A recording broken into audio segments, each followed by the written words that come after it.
세상에, 이런 채널이 있다는 걸 왜 이제서야 알게 된 걸까요? 안녕하세요. 저는 나이 40살의 이혼녀가 된 여자입니다. 정말 제 인생에 이런 일이 생길 거라고는 전혀 생각도 하지 못했고, 제가 이혼을 하게 될 거라고는 상상도 한 적이 없었습니다. 나이 40이 적다면 적고 많다면 많은 나이지 않겠어요? 지금 나이에도 충분히 좋은 사람 만나서 새 출발할 수 있을 거라 생각은 하지만 그럼에도 불구하고 참 씁쓸하네요. 제가 지금부터 풀어나갈 이야기는 조금 답답할 수도 혹은 일부분 시원할 수도 있는 이야기입니다. 저에게는 크나큰 상처이긴 했지만 모든 일이 다 지나간 뒤 다시 생각해보니 지금이라도 탈출하게 된 게 참으로 다행이지 않나 싶네요. 하늘이 저를 조금 더 빨리 도와주셨다면 더 좋았을 테지만요. 그러면 미뤄둔 이야기를 지금부터 꺼내보겠습니다. 저는 고등학교에 진학하면서부터 정신을 차리고 공부를 하게 된 케이스입니다. 대기업에 취직하겠다는 일념 하나로 17살 때부터 코피 쏟아가면서 공부를 했습니다. 고등학교 다니던 시절에 일찌감치 워드 자격증도 땄고요. 공부를 하는 틈틈이 한자 급수 시험도 보고 했습니다. 오로지 취업을 빨리 하겠다는 일념 하나로 만들어낸 결과물이었습니다. 부모님은 커서 뭐가 되려고 저렇게 악착같이 사냐고 했는데 그 결과물이 바로 대기업 입사였네요. 대학 다니던 시절에도 인턴십 참여에 불을 켜고 달려들었고 중간에 교환학생 프로그램도 선정되어 다녀왔습니다. 줄줄이 늘어놓는 이유는 제가 대기업 취직에 성공을 했고 능력도 인정받아 초특급 승진을 했기 때문입니다. 저와 남편이 만나게 된 자리도 회사였기 때문에 회사 이야기를 빼놓을 수가 없네요. 같은 대기업에 다니면서 서로의 연봉도 다 알 만큼 친한 사이였는데 원래 오빠가 여보 되는 거 아니겠습니까? 남편은 저보다 나이는 많지만 6개월 뒤늦게 입사를 했고 당연히 저보다 직급이 낮았습니다. 제가 초특급 승진을 했다고 했잖아요. 인턴도 지금 다니던 회사에서 시작했고 입사하자마자부터 큰 프로젝트에 발탁이 되어 두각을 드러냈습니다. 당연히 윗선에서는 저를 이쁘게 봐주셨고 동기들이 일찌감치 결혼을 하면서부터 제가 더 자리를 차지하기가 좋아졌습니다. 남편은 제가 직급이 더 높고 제가 더 회사에서 자리를 탄탄하게 잡고 있다는 사실을 못마땅해 했습니다. 약간 남자는 하늘이다 그런 마인드로 사는 경상도 집안의 첫째 아들이었거든요. 연애할 때부터 그런 것 때문에 조금 부딪히긴 했지만 그냥 저도 남편의 자격지심이다 하고 넘어가기 시작했어요. 연애할 때도 그렇게 계속 제가 연봉이 더 높고 직급이 높다는 이유로 빈정거리는 빈도수가 꽤 있었거든요. 처음에는 그걸로 불같이 화도 내고 헤어지기도 했었는데 결국 남편에게 저는 필요한 사람이었기에 다시 만나게 되었습니다. 하지만 그 빈정거림이 쉽게 사라지진 않았죠. 밥을 먹으러 갈 때도 돈 더 잘 버는 네가 사라면서 비싼 초밥집 가서 밥을 먹질 않나. 그래놓고 지가 살 때는 냉동 삼겹살집 데려가고요. 커피를 마실 때도 제가 살 때는 케이크며 쿠키며 엄청나게 사서 주머니에 꾸역꾸역 챙겨가질 않나. 물론 지가 살 때는 아이스 아메리카노 한 잔 사고 끝이고요. 뭘 하려고 하면 돈 잘 버는 네가 사는 거지? 를 입에 달고 살았습니다. 처음에는 그게 너무 꼴보기 싫어서 몇 번이나 그만 만나자고 했습니다. 그런데 또 그만 만나자고 하면 저한테 빌어요. 저 아니면 안 된다고 울고 불고 매달리더라고요. 그리고 또 한동안은 그런 소리 없이 저한테 잘해줘요. 그래서 마음이 약해져서 속아 넘어가지고 하다 보니까 저도 그 빈정거림에 무뎌지더라고요. 시간이 물 흐르듯이 흐르고 어느 정도 나이가 차니까 결혼 이야기가 솔솔 나오더군요. 사실 그때까지도 저는 확신이 없었어요. 이 사람과 오래 연애하긴 했지만 결혼해서 평생을 살아야 한다고 하면 글쎄요.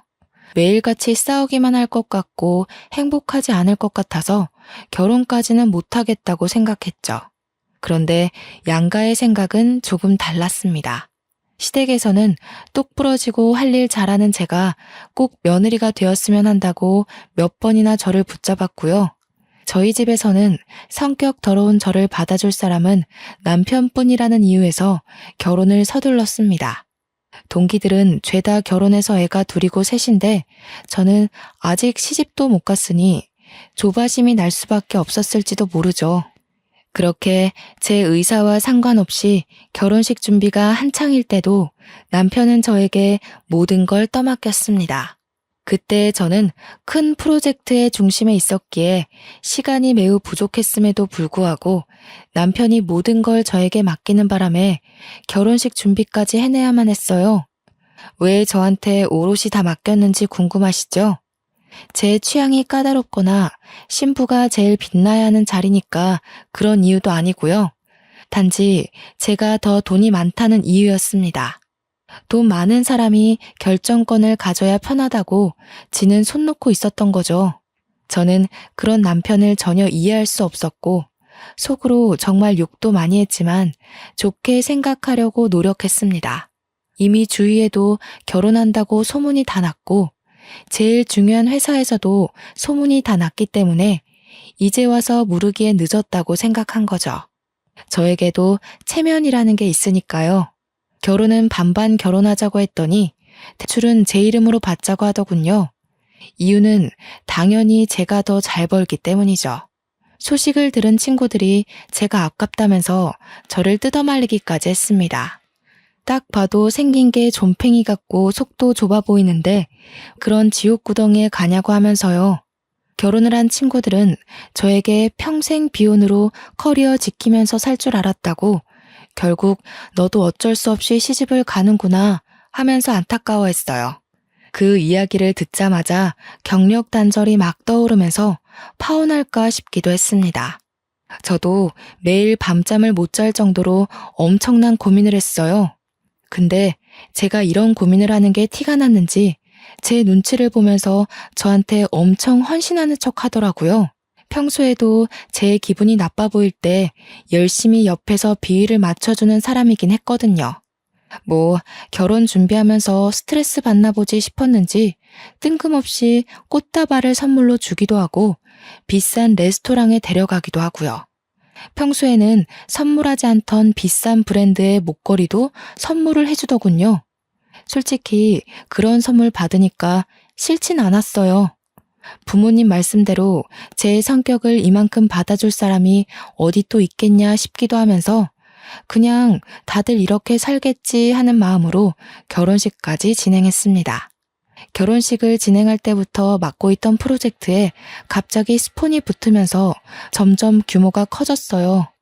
정말 신혼이라는 걸 까먹을 정도로 바빠서 회사에서 숙식을 해결해야 할 때도 있었습니다.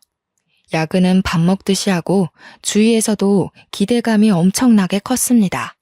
남편은 제가 집에 들어오지 않는 것에 대한 불만보다 제가 그 큰 프로젝트의 주축이라는 걸 더 고가워했어요. 이제 혼인신고도 했겠다. 저에 대한 자격지심을 숨기지 않고 드러냈습니다. 그게 불과 결혼한 지 3개월 만에 일어난 일이었습니다. 8개월간 이뤄진 큰 프로젝트는 엄청나게 상황한 채로 끝났습니다. 그래서 저는 성과급도 정말 상상할 수 없을 정도로 많이 받았고요. 승진 자리도 내정되었다는 소리를 들을 정도로 축하를 받았습니다. 당연히 임원급 사람들에게 들은 이야기였기에 제 승진에 토를 달 사람은 한 명도 없었습니다. 그런데 그 이야기가 남편의 부서까지 흘러들어갔고 직원들이 남편에게 축하한다고 했나 봐요. 성과급도 많이 받고 승진까지 따놓은 당상이라며 결혼하고 아주 잘 됐네. 이런 식의 칭찬이요. 자격지심이 강한 남편이 그 소리를 과연 곱게만 들었을까요? 그날 이후로 남편은 집에서든 회사에서든 저를 경쟁의 상대로 보는 건지 뭔지 저에게 아주 기분 나쁜 티를 팍팍 냈습니다. 예를 들면 회사 일에 미쳐서 집안일은 전혀 돌보지 않는다고 이야기를 하질 않나, 시댁에 전화 걸어서 제가 밥 한 끼 안 차려준다고 욕을 하질 않나 하면 시모가 저한테 전화해서는 진짜 결혼해서 밥 한 번 안 차린 게 맞냐고 물어보기까지 했어요. 아니, 회사 일이 바쁜데 어떻게 합니까? 저는 정말 제 명예를 위해서라면 어떤 일이든 해낼 수 있었거든요. 고등학교 입학할 때부터 목표에 두었던 대기업 입사였는데 당연히 밥 차릴 시간에 프로젝트 하나 더 따낼 생각을 해야 되지 않겠어요? 저는 남편에게도 솔직하게 이야기했어요. 나에게는 뚜렷한 목표가 있고 그걸 해내기 위해서는 밥 차리는 시간까지 모조리 회사에 쓰고 싶다고요. 남편은 대인배인 척 알겠다고 했지만 그걸 빌미로 시댁에 저를 욕하고 싶었던 거였겠죠. 저는 시댁에 제 욕을 했다는 것 자체를 이해하지 못했고 그걸로 남편과 저는 조금 싸우게 되었습니다. 한창 좋아야 할 신혼에 부부싸움이 잦으니 정말 지치더라고요. 결혼한 지 6개월도 안 돼서 이혼하는 부부도 있나 인터넷에 검색까지 해봤다니까요. 그렇게 서로 마주보고 밥도 안 먹고 지내기를 반복하다 남편이 저에게 이야기를 좀 하자고 하더군요. 그래서 못 이기는 척 화해를 해야겠다 싶었는데 남편은 저에게 아주 기가 막힌 이야기를 했습니다. 나 사업을 해볼까 하는데 어차피 대기업에 다녀도 당신보다 벌지도 못하니까 회사 때려쳐도 되지 않을까? 당신이 버는 돈이면 우리 둘 먹고 사는데 문제 없으니 더 늙기 전에 도전하고 싶어. 그게 무슨 귀신 씨나라 까먹는 소리야? 지금 우리가 대기업에 다니고 둘 다 맞벌이를 하니까 돈도 모으고 대출도 갚고 안정적인 거지. 당신이 여기서 그만두면 우리 당장 대출 갚는 것도 힘들어질 텐데 저는 남편을 뜯어 말려야만 했습니다. 객관적으로 보나 주관적으로 보나 남편은 그냥 남 밑에서 시키는 일이나 잘하고 사는 게 적성에 맞는 사람이거든요. 프로젝트에 투입되었다가 이리 끌려다니고 저리 끌려다녀서 잘린 것만 2번 봤는데 뭘 믿고 사업을 한다는 건지. 솔직히 사업을 한다 치면 저 같은 사람이 하는 게 더 어울리거든요. 제가 반대를 하고 나서자 남편이 또 뾰루퉁한 얼굴이 되길래 일단 구체적인 사업 계획이나 들어보자 했습니다. 이 사이트 보이지? 이게 중국에서 운영하는 사이트인데 도매 물건들을 파는 곳이야. 중국에서 싼값에 물건을 사와다가 우리나라에서 파는 거지. 근데 처음부터 재고를 많이 가져올 필요도 없어. 도매면 보통 최소 수량이 100개, 1000개 이러지 않아? 근데 이 사이트는 10개만 사도 돼. 매장이나 이런 데서 팔겠다는 건 아니고 나도 인터넷 사업자내서 인터넷 쇼핑몰 오픈하면 잘 될 것 같아. 요즘은 SNS 홍보도 하고 하니까 재고 떠안을 필요도 없고 괜찮지 않아? 이야기를 듣는데 사업 계획이 꽤 구체적이더라고요. 은근히 빈틈이 많은 사람인데도 사업 계획에 크게 빈틈도 없었고 배송 문제는 자기가 알아본 게 다 있다고 하더군요.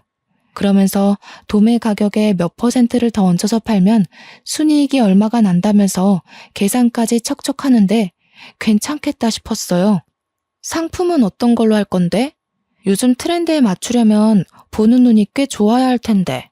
제 말이 끝나기 무섭게 남편이 봐둔 상품이 있다면서 저에게 이것저것 보여주는데 SNS에서 많이 보이는 디자인의 식기부터 옷까지 여러 종류가 있었어요.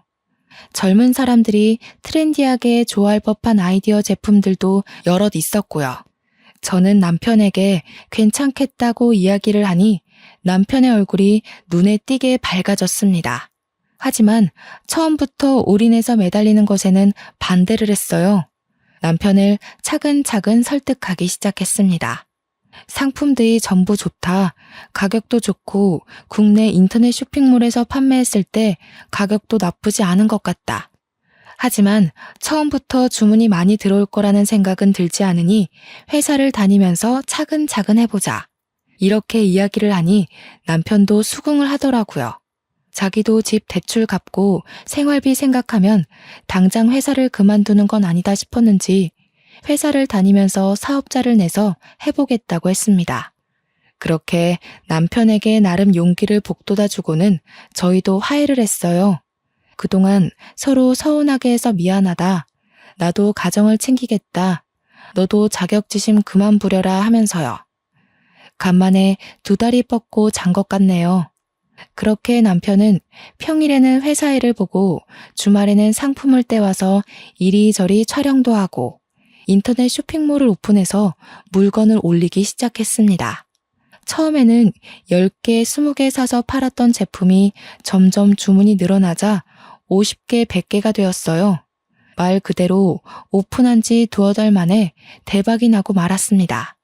배송 보내느라 평일에 퇴근하고 와서는 남편과 둘이 상품 포장하는 데 시간을 다 보내야만 했어요. 저녁밥도 제대로 먹지 못할 만큼 바쁘니 저희도 점점 지치기 시작했습니다. 처음에는 작은 방에 물건들을 두고 재고를 파악해가면서 물건을 배송했는데 주문량이 늘어나니까 방 정리가 되지 않는 거예요. 창고를 하나 얻어서 물건을 쌓아야 할 지경이 오니까 남편도 저도 둘이서 할 수 있는 업무량이 아니다 싶었습니다. 물건 배송 나갈 걸 포장하는 와중에도 쉴 새 없이 주문이 밀려 들어왔으니까요. 트렌드가 또 얼마나 휙휙 바뀌는지 잘 아시죠? 새 물건은 계속 들어오고 집 거실까지 물건이 꽉 차서 발 디딜 틈이 없고 결국에는 집 근처에 크게 나온 지하 창고에 새를 얻어서 물건을 정리하기 시작했습니다. 평일에 회사 일 때문에 창고 정리도 못하고 배송이 점점 밀리자 남편이 드디어 회사를 그만두겠다고 했습니다. 월 매출만 따져봐도 지금 남편이 버는 월급보다 훨씬 많은 돈을 벌 수 있었거든요. 남편의 성공과 동시에 저는 약간 불안해졌지만 남편에게 처음부터 약속했던 게 있었던지라 저는 퇴사에 찬성해줬습니다. 쇼핑몰을 시작한 지 6개월 만에 남편이 버는 돈은 제 월급보다 많아졌어요. 회사를 그만두고 직원을 둘이나 뽑아서 배송 업무를 도맡아서 하게 했고요. 저는 점점 늘어나는 남편의 쇼핑몰 규모에 정말 입이 떡 벌어지고 말았죠. 남편이 남 밑에서 일해야 되는 사람인 줄 알았는데 사업에 정말 소질이 있었습니다. 제가 모르는 사이 맘카페 같은 곳에도 홍보를 했고 SNS 활동도 활발하게 하면서 사업을 점차 키우고 있었던 거죠. 대기업을 퇴사할 때도 조금은 섭섭해할 줄 알았는데 시원한 마음만 가득하다면서 정말 행복해했습니다. 그런 남편의 모습을 보면서 정말 용기 있는 선택이라고 생각했고요. 그런데 남편이 저보다 월급이 많아지고 사장님 소리도 듣고 장사가 정말 잘 되니까 점차 저에게 의스대기 시작했어요. 카드 하나 띡 던져주면서 앞으로 생활비는 본인이 책임지겠다면서 제가 버는 돈은 푼돈이니까 전부 저금을 하라는 거예요. 은행에 가서 펀드 가입도 하나 하고 적금도 들으라고 종용했어요. 그러면서 자동이체까지 걸어버리고 저한테 앞으로는 가계부도 쓰고 버는 돈 전부 모으고 있는지 확인하겠다고 저를 올가매는 거예요. 그 전까지는 제가 버는 돈이 더 많으니까 제가 옷을 사거나 가방을 사는 것에 뭐라고 한마디도 못하더니 월급이 역전되니까 저한테 그런 거 하나하나 허락받고 사라고 간섭을 하는 거죠. 하지만 저희도 대출금도 갚아야 하고 나중에 아이도 가질 계획이었으니까 돈을 모아야 한다고 생각은 했어요. 그래서 남편 말도 일리가 있다고 생각하고 돈을 모으기 시작했습니다. 본인이 받은 퇴직금은 투자를 하겠다며 주식에 다 쏟아부었습니다. 저는 그 돈으로 차라리 사업을 더 키워보라 했지만 지금도 충분히 버는데 더 키워봤자라며 제 말을 무시하더군요. 솔직히 저는 주식이 좀 무서웠거든요. 한 방에 돈을 다 잃어버릴 수도 있으니까요. 남편은 은근히 투자에 눈이 밝은 사람이었어요. 저를 은행에 데려가서 펀드 계좌를 만들게 했을 때는 손해가 날 수도 있다고 해서 겁먹었는데 남편이 골라준 종목마다 다 오르더군요. 남편의 퇴직금으로 쌓아올린 주식도 꽤 수익이 났다고 했어요. 제가 눈으로 직접 본 건 아니니까 진짜인지 아닌지는 모를 일이지만요. 그래도 똑부러지게 잘하니까 저도 점차 남편에게 의지하기 시작했습니다. 그러던 어느 날 남편이 직원 2명으로도 물건이 감당이 안 된다면서 직원을 더 늘리겠다고 하더군요. 원래 저와 일일이 상의하던 사람이었는데 장사가 잘 되고 주위에서도 사장님 하니까 이제는 일방적인 통보를 했어요. 어차피 제 사업 아니고 저는 대기업에서 여전히 일을 하고 있었기에 서운하진 않았지만요. 처음에는 시부와 시모도 남편을 도와서 배송 물건을 포장하고 했었는데 자꾸 실수를 하신다는 거예요. 저는 그래도 시부모에게 용돈 줄 명분도 생기고 천천히 확인하면서 일하면 되지 않냐고 시부모랑 함께 하라고 했어요. 근데 남편이 저에게 버럭 화를 내더라고요. 우리 부모님한테 내가 용돈 주겠다는데 너 지금 그거 고가워서 우리 부모님 일 시키려고 하는 거냐고요. 저는 그런 뜻이 아니라고 이야기했죠. 어차피 퇴직하셔서 심심하실 텐데 아들 사업도 도와주고 같이 있는 시간을 늘리면 서로에게 좋지 않겠냐고 했는데도 남편은 제 말을 듣지 않았어요. 그저 시부모를 부려먹지 못해서 안달난 며느리처럼 저를 바라보았습니다. 억울했지만 뭐 어떻게 하겠어요. 자기 사업이고 자기가 알아서 하겠다면서 저를 완전히 배제시키는데요. 그러더니 새 직원을 뽑았다고 하더군요. 어린 여자애 하나와 군대 다녀온 남자애 하나였어요. 남자애는 물건 정리하고 재고 관리하고 배송 업무만 도와주러 오시는 아줌마 셋과 함께 포장 업무를 했고요. 여자애는 사무실에서 주문도 받고 문의글 같은 거 답변도 해주고 전화 상담도 하는 그런 업무를 도맡아 한다고 했어요. 남자 직원은 창고에 상주했고 남편이랑 여직원은 칸으로 나눠진 사무실에서 컴퓨터 업무를 본다고 했습니다.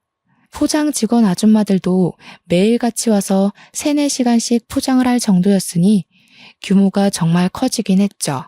저는 그 와중에 회사 업무를 봐야 하니까 일일이 신경을 쓰지 못하고 있었어요.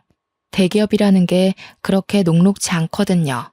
제가 딴짓할 수 있는 시간을 전혀 주지 않았기에 저는 평일에 월차를 내지 않고서야 남편 사무실에 가볼 수가 없었죠. 그리고 남편은 제가 일단 남편 사업장에 가서 참견하는 행위 자체를 싫어했습니다. 직원들을 새로 뽑고 몇 개월이 지나서 제가 회식이라도 해야 되는 거 아니냐고 퇴근하고 들리겠다고 하니까 완전 반대를 하더군요. 사장이 있는 것도 눈치 보일 텐데 사장 부인까지 온다고 하면 애들 기죽는다고요. 아니 뭐 제가 애들 잡아먹는 것도 아닌데 그렇게 말하니까 좀 그렇더라고요. 제 월급을 전부 적금과 펀드에 쏟아붓고 있었잖아요. 그러다 보니 제가 성과급을 받지 못하면 개인적으로 쓸 수 있는 돈이 없더라고요. 이미 예전부터 모아두었던 돈은 집 대출금 갚는 데 쏟아부었고 이전에 받은 성과급으로는 이미 가방도 사고 부모님 용돈도 드렸고요. 회사 일에 매진해봐야 월급 통장으로 돈이 들어오면 전부 다른 계좌들이 퍼가요 하니까 제 개인 돈이 없는 거예요. 있는 거라곤 달랑 남편이 준 카드 하나뿐이었어요.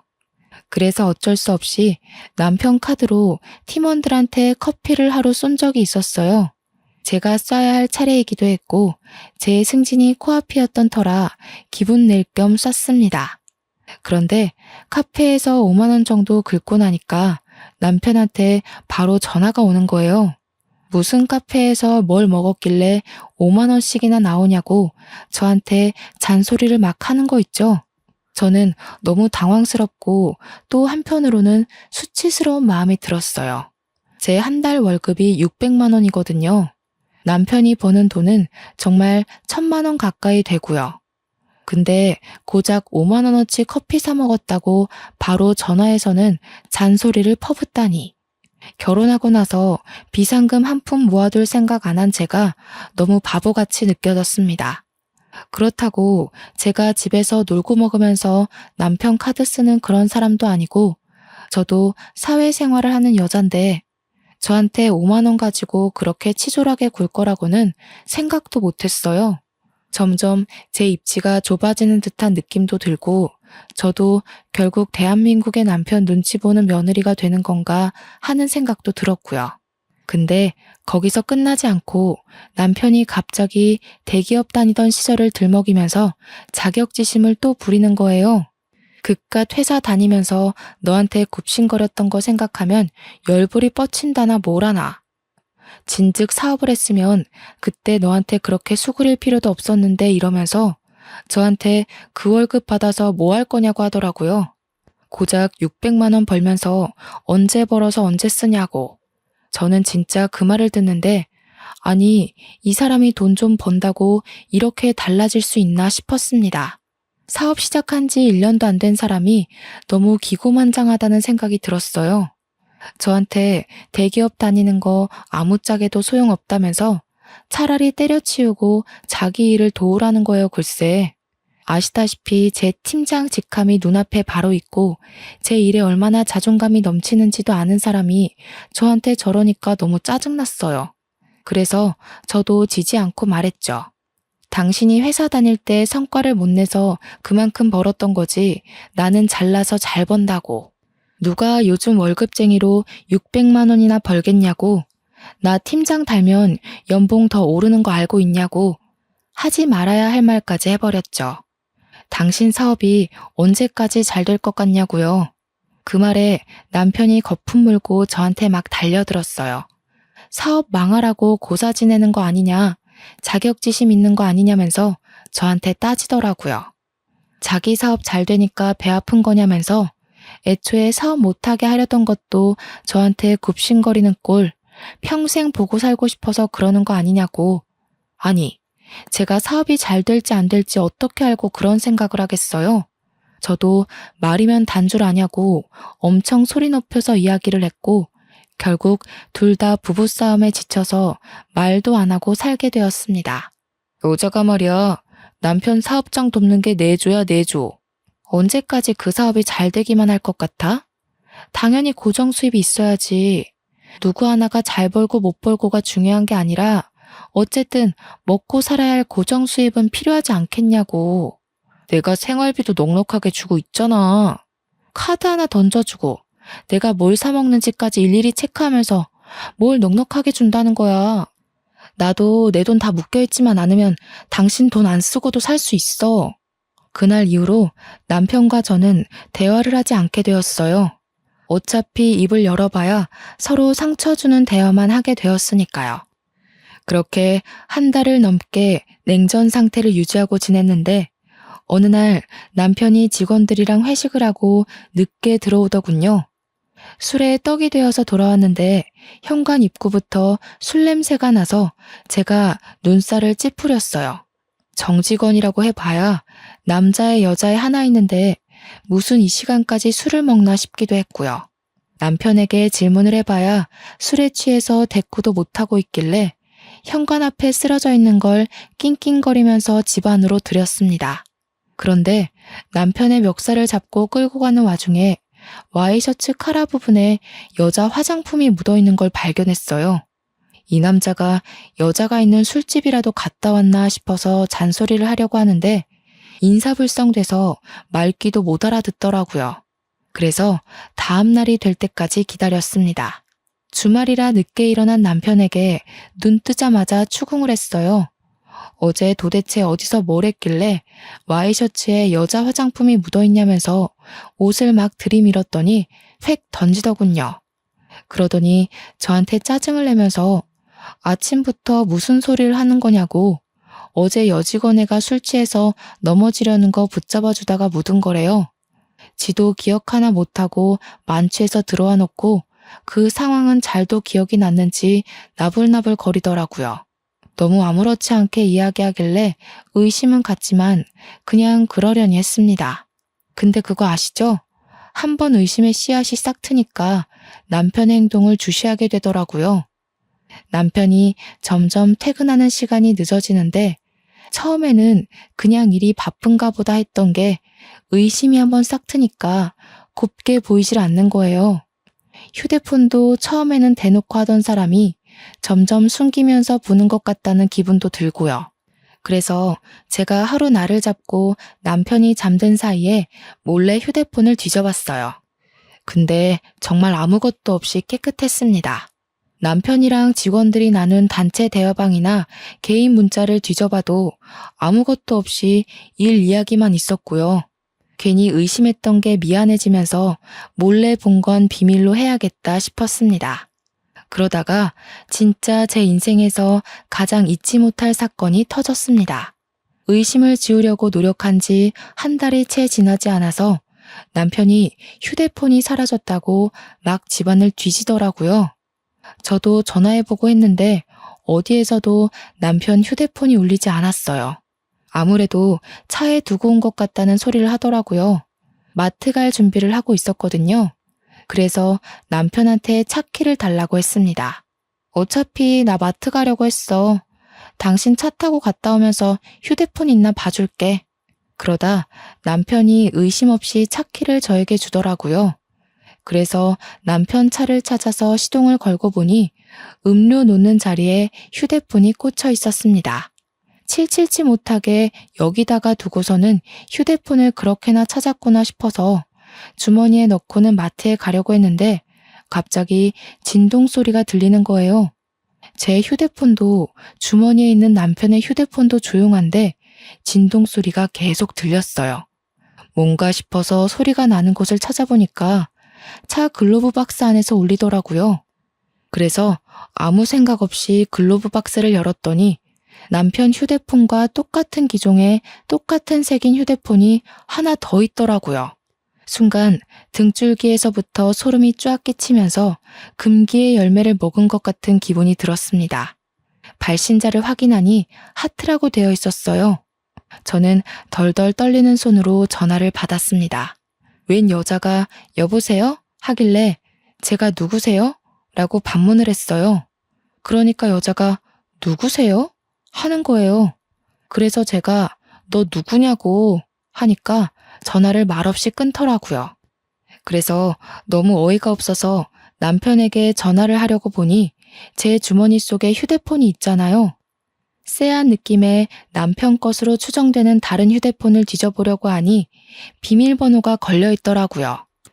이거 분명히 뭐 있다. 남편이 바람난 게 틀림없다 하는 생각이 들었습니다. 마트를 다녀와야 하니까 내비게이션을 딱 켰는데 거기서 또 소름이 돋더라고요. 최근 주소지 검색 목록이 생각나서 그걸 딱 눌렀는데 웬 오피스텔 주소가 엄청 찍혀 있는 거예요. 땡땡동 땡땡 오피스텔이라고 적혀 있는데 남편 사무실에서 10분 거리거든요. 저는 뭔가에 홀린 사람처럼 남편의 블랙박스를 뒤졌습니다. 블랙박스에 녹화된 목록을 하나하나 뒤져보는데 땡땡 오피스텔 앞에서 찍힌 녹화본이 있더군요. 숨죽여서 화면을 제 휴대폰으로 하나하나 녹화하기 시작했어요. 남편이랑 여자가 오피스텔로 들어가는 모습 전부를 날짜까지 정확하게 보이게 찍었습니다. 찍는 내내 손이 어찌나 떨리고 호흡이 가빠지는지 결혼할 때부터 할까 말까 떠밀리듯 결혼한 남편이었지만 바람을 핀다는 게 확실해지니 정말 깊은 배신감이 들었어요. 증거를 나름 수집해놓고 마트에 가서 정말 아무 생각 없이 장을 보고 집으로 돌아와 남편에게 주머니에 있던 휴대폰을 주었습니다.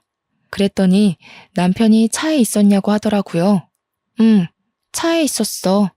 근데 휴대폰이 하나 더 있더라? 하트한테 전화 왔는데 내가 받았어. 그러자 남편 얼굴이 갑자기 딱딱하게 굳으면서 아무 말도 못하더라고요. 이 인간 나한테 딱 걸렸다 하는 생각이 들었죠. 근데 갑자기 표정을 싹 바꾸더니 무슨 소리냐고 웬 하트? 이러는 거 아니겠어요? 얼마나 가증스럽던지. 정말 코웃음이 뻥 하고 나올 것 같았습니다. 저는 글로브 박스에서 발견한 휴대폰도 남편에게 던졌어요. 그러자 남편이 빼도 박도 못한 증거를 들킨 것처럼 휴대폰을 양손에 쥐고 아무 말도 못하더라고요. 그 여자 누구야? 당신 회사 여직원이야? 그래서 오피스텔에 살림 차렸어? 땡땡동 땡땡 오피스텔에. 당신이랑 여자랑 들어가는 거 다 찍혔더라. 블랙박스까지 이미 다 확인하고 오는 길이니까 변명할 생각 하지 마. 오해야. 그리고 그걸 뒤져보긴 왜 뒤져봐? 당신 무슨 의부증 있어? 남의 사생활을. 부부끼리 사생활까지 존중해줘야 하는 거야? 그 사생활이라는 게 바람인 거고 내가 어디까지 눈 감아줘야 하는 건데 말해봐. 제 말에 남편이 아무 소리 못하고 부들부들 떨더라고요. 바람 필 때는 좋아서 몰랐겠지만 걸리고 나니까 이제 와서 후회라도 하는 건지 뭔지. 그런데 남편이 갑자기 한숨을 내쉬더니 오히려 당당하게 나오는 게 아니겠어요? 야, 남자가 사업하고 돈도 좀 벌고 하면 바람도 한 번쯤은 필 수도 있는 거지. 그거 실수잖아. 실수 한 번을 용서 못 해줘? 그냥 그런가 보다 하고 넘어가는 미덕도 없냐, 너는? 네가 뭐 어떻게 할 건데? 나랑 이혼이라도 하게? 지금 그걸 변명이랍시고 입 밖으로 내뱉는 거야? 바람이 실수라고? 나도 실수해도 되는 거야? 너랑 나랑 같냐? 꼴랑 500만 원 좀 넘게 벌면서 내가 턱턱 가져다 주는 돈 없으면 어떻게 살려고 그래?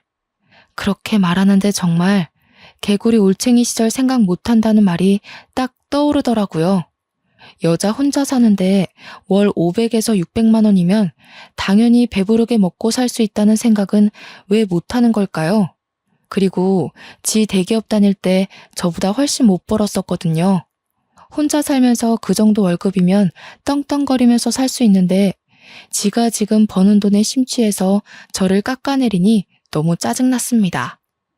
바람은 둘째치고 저런 마음을 가진 사람과 살아야 한다는 게 개탄스러웠어요. 어차피 한순간 지나가는 바람이야. 내가 알아서 정리하고 올 테니까 그냥 그때까지만 냅둬. 내가 미쳤냐? 한 번 바람핀 인간은 두 번, 세 번 계속 바람피면서 살게 돼 있댔어. 그냥 이혼해. 내가 뭐가 아쉬워서 너 같은 인간이랑 같이 살아? 누가 아쉬울 것 같아? 아쉬운 건 너지. 내가 벌어다 주는 돈 없으니까. 너같이 대기업 다닌답시고 일에 미쳐서 남편은 신경도 안 쓰는 여자 나도 필요 없어. 네가 내조를 하기를 해, 살림을 하기를 해? 나도 너랑 이혼하는 게 마음 편해. 저도 같이 달려들어서 남편한테 싸댔어요. 위자료 톡톡히 준비하라고, 바람난 주제에 말이 많다고, 시댁이나 친정이 알아서 이야기하라고, 네가 바람나서 헤어지는 거라고 물고 늘어졌죠. 집은 제 이름으로 대출받았던 거고 갚아야 할 돈도 이제 멀지 않았기 때문에 위자료인 셈 치고 제가 들고 간다고 했어요. 머릿속으로 계산기 좀 두드려보는 것 같더니 지 손해는 아니다 싶었는지 그렇게 하고 깔끔하게 이혼하자고 하더라고요. 월급쟁이 불쌍해서 자기가 1, 2억 정도 인심 쓰듯이 주는 셈 치자고요. 끝까지 그 잘난 사업장 얼마나 가나 지켜본다 했죠. 그 여자는 제 생각대로 회사 여직원이었어요. 나이도 고작 20대 중반이던데 어쩌다 16이나 차이 나는 남자한테 빠져가지고 그렇게 인생을 망치는지. 그래도 제 업보다 생각하고 살아야죠. 유부남 꼬셔서 살림까지 차린 건데 근데 저는 그냥 넘어가면 안 되지 않겠어요? 남편과 협의이혼 도장 찍고 아파트까지 다 넘겨받은 이후에 상간녀 소송부터 걸었습니다. 증거야 뭐 블랙박스면 충분하다고 하더군요. 거기다가 제가 그 불륜 남녀들의 휴대폰 수사까지 맡기면 증거야 차고 넘칠 거라고 했어요. 제가 상간녀 소송을 걸고 뒤늦게 남편이랑 상간녀가 송달을 받았는지 전 남편이 저에게 전화가 와서 그 소송 뭐냐고 화를 내더라고요. 상간녀 소송이 상간녀 소송이지 뭐긴 뭐겠어. 저는 그 한마디 날려주고 두 연놈들의 번호를 차단해버렸습니다. 당연히 증거가 충분했기에 소송에서 저는 이겼고 위자료로 2천만 원을 받게 되었습니다. 물론 그 돈도 남편의 주머니에서 나온 돈이었겠지만 속은 시원하더라고요. 승소문을 프린트해서 그 동네 오피스텔이랑 상간녀의 본집 주소지 근처에 죄다 뿌려버렸습니다.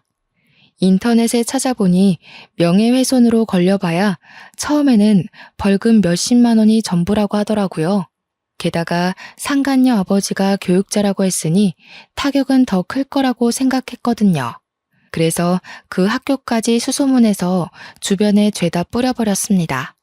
당연히 동네고 어디고 죄다 소문이 났을 거고 얼굴을 들고 다니지 못할 만큼 수치스러웠을 거예요. 저는 당연히 명예훼손에 걸렸고 벌금형을 받았습니다.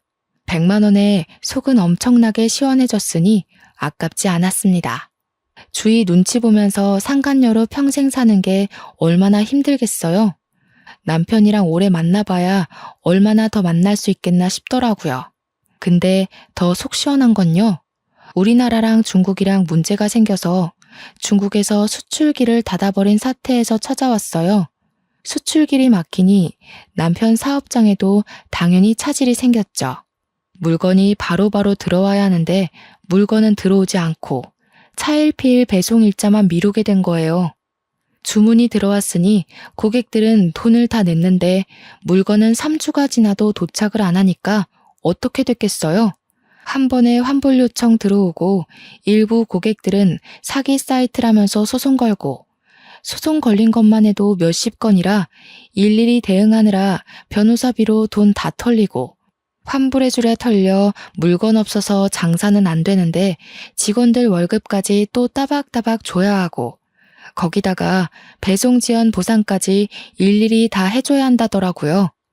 인터넷에는 남편 쇼핑몰이 배송도 안 해주는 사기 쇼핑몰이라고 올라와서 회원들도 우수수 탈퇴하고 벌금 내고 소송 걸리고 전 남편은 거의 회생 불가 수준으로 쫄딱 망해버렸다고 하더라고요.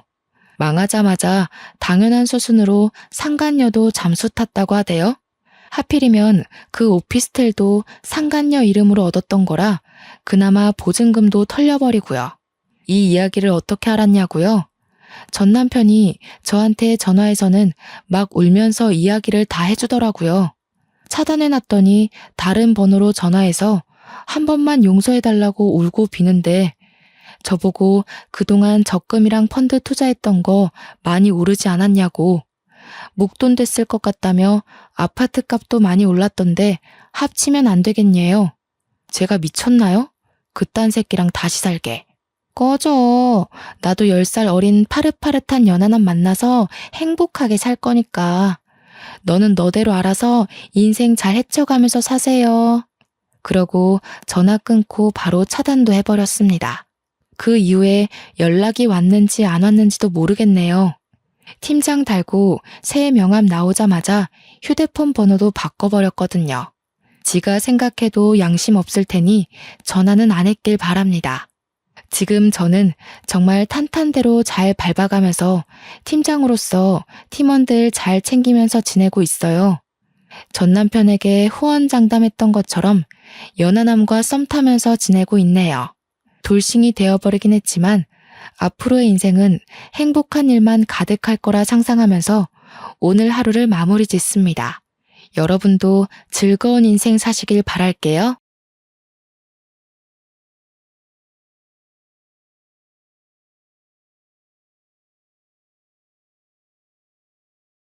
안녕하세요. 저는 요양병원에서 홀로 요양을 하며 지내고 있는 70대 노인입니다. 무료한 일상에 심심하던 찰나 여기 계신 간호사분이 이런 채널이 있다는 걸 알려주셔서 매일같이 사연을 듣다가 저도 용기 내어 사연을 올려봅니다. 글솜씨가 워낙 서툴고 재주가 없어서 어떻게 이야기를 풀어야 할지 참으로 걱정이 되네요. 할머니의 이야기가 재미가 없을까봐 걱정이 되기도 하고요. 하지만 속 안에서부터 꽁꽁 숨겨왔던 저의 지난 이야기를 속 시원히 한번 털어보려고 이렇게 한자 한자 글을 써봅니다. 모쪼록 제 인생사 이야기 들어주시고 같이 공감도 해주시고 욕도 해주시고 하면 고마울 것 같습니다. 인생살이가 참 더덥다지만 이렇게 혼자나마 요양을 하고 있으니 마음 한구석이 시린 건 어쩔 수 없네요. 저도 처음부터 이리 외롭게 살진 않았습니다. 북적북적한 가족들과의 저녁 식사도 있었고 우리 아이 손잡고 꽃가옷을 사던 시절도 있었죠. 왜 홀로 요양원에서 지내는지 궁금하시려나요? 그럼 지금부터 이야기를 시작하겠습니다. 저에게는 믿기지 않으시겠지만 자식이 셋이나 있습니다. 각자 2살 터울씩인데 듬직한 아들 둘에 곱디고 온 딸 하나가 있죠. 남편이랑 얼마나 금슬이 좋았는지 대충 짐작이 가시나요?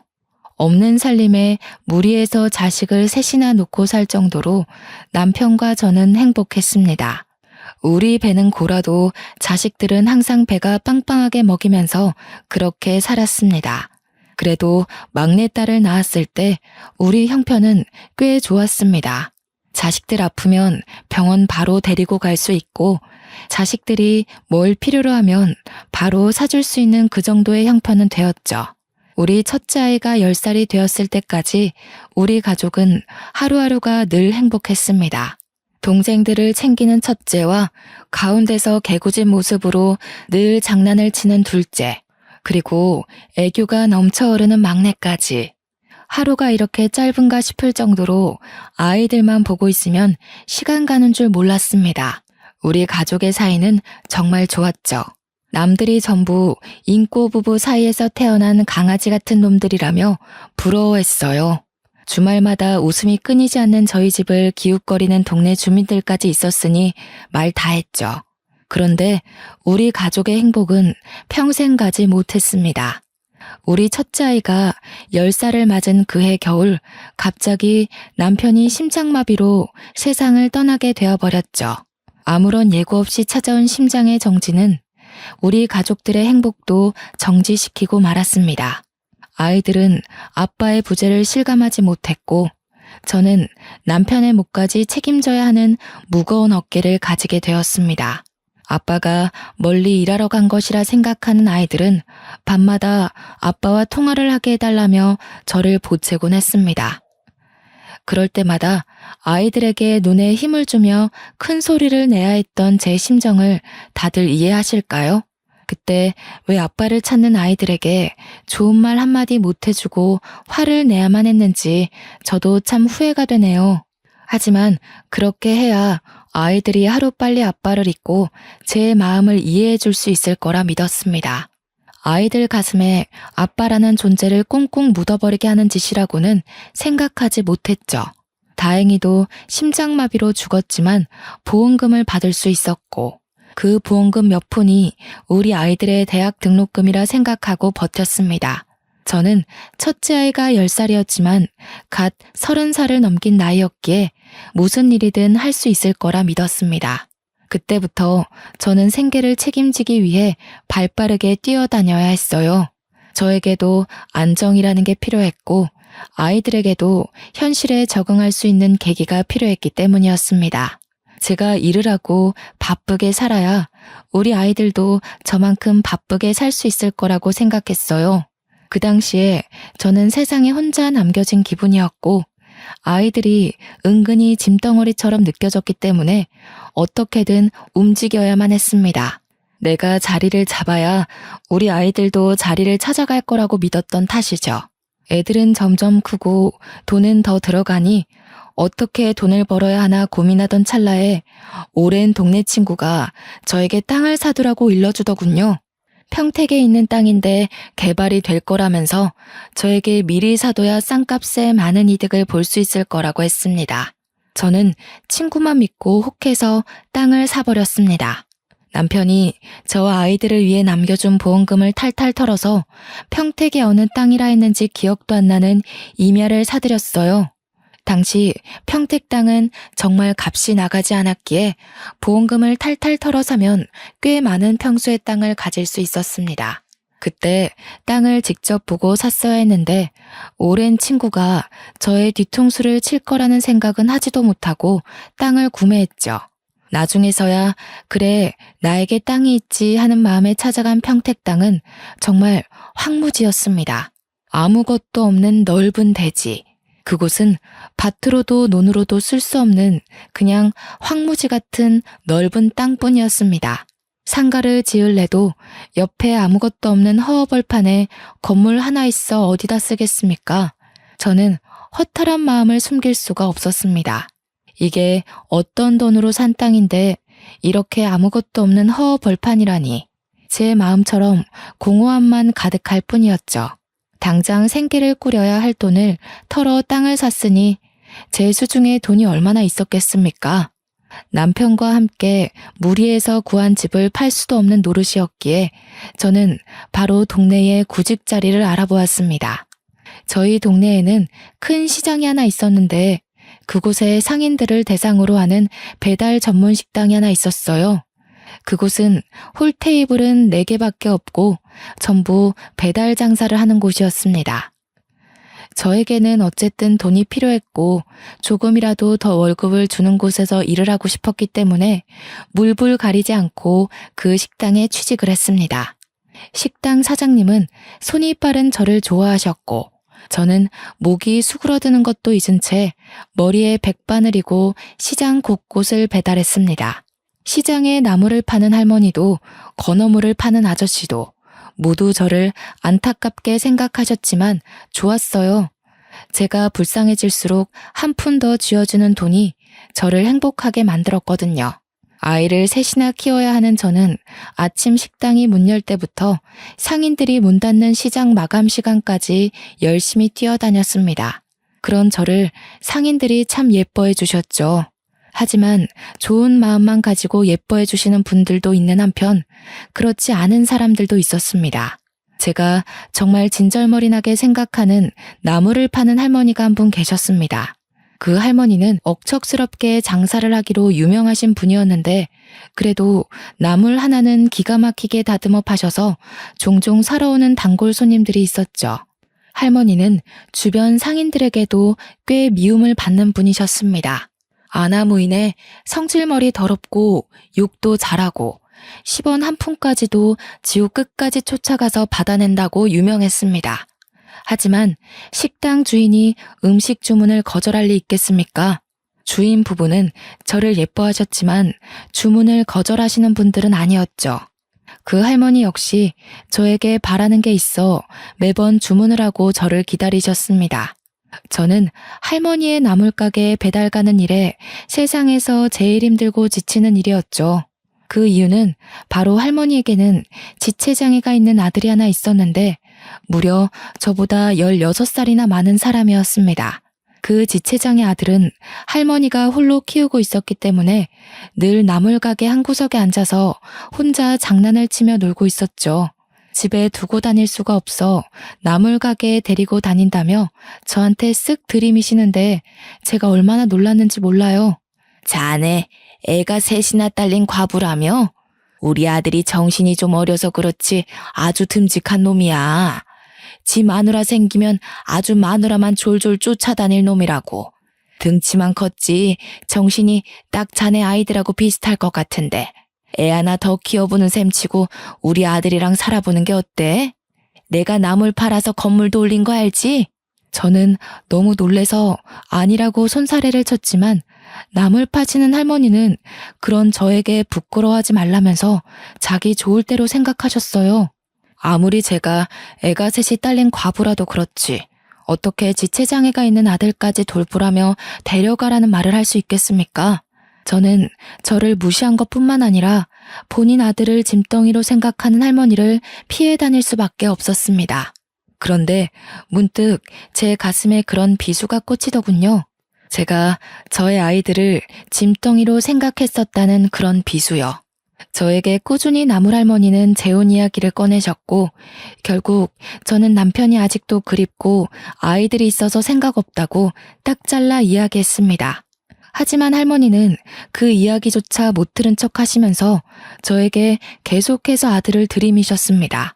아들은 저를 자꾸 마주치니 어느 날부턴가 제가 배달을 가면 제 옆에서 서성이기도 하고 힘으로 저를 잡아당기기도 했습니다. 그럴 때마다 저는 정말 무섭기도 하고 소름이 끼치기도 해서 도망가고 싶어 죽을 지경이었습니다.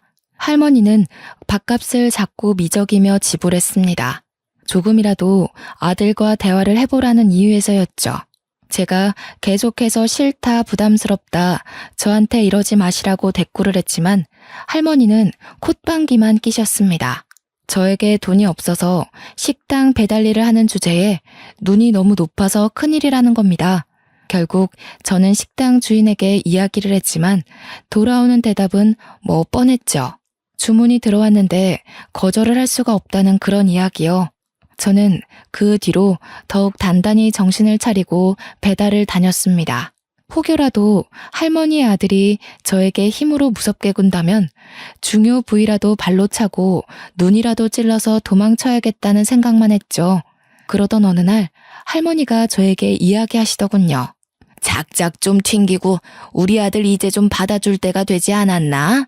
애가 셋이나 딸린 과부 주제에 뭘 자꾸 도망가고 앉았어? 어디 가도 이런 혼처 구하기 힘들어.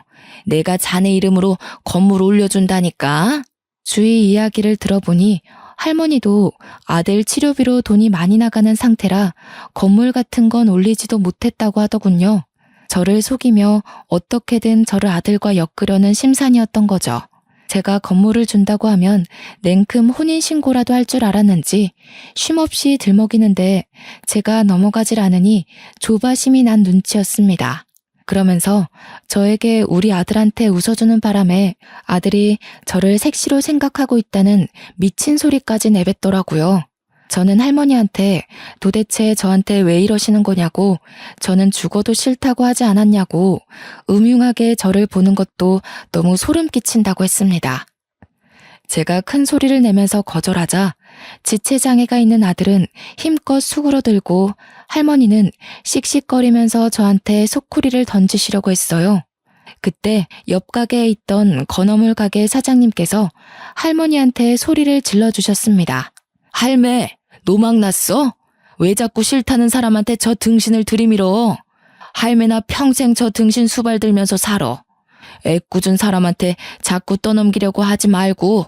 나물 할머니는 말 다 했냐며 건어물 가게 사장님과 싸우려고 하셨습니다. 저를 은근히 흘겨보시면서 애 셋이나 딸린 거 받아주겠다는데 모조리 고기 한 척 튕기고 앉아있냐고 하시더군요. 건어물 가게 사장님은 저에게 욕받다며 그냥 무시하고 가라고 저한테 최대한 배달을 오지 말라고 했습니다. 그게 제 마음대로 되는 건 아니지만 알겠다고 하고 떠났죠.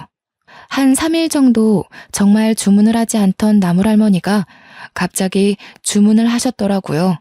사장님은 저에게 무척이나 미안해 하셨지만 그래도 일이니 어쩌겠어요. 평소에도 제가 나타나면 어떻게든 저를 끌고 가려고 했던 할머니와 은근히 제 옆을 빙빙 도는 아들 때문에 걱정이 됐지만 그래도 용기 내서 갔습니다. 세상에 더러운 일이 얼마나 많은데 그깟 결혼 좀 들이댔다고 내가 배달을 피해서야 되겠나 하는 마음이었죠. 주변 상인분들도 더러 저를 도와주셨기 때문에 걱정하지 말자는 생각으로 할머니 가게에 도착을 했습니다. 할머니는 화장실을 가신 건지 소쿠리 안에 음식값이 들어있었습니다.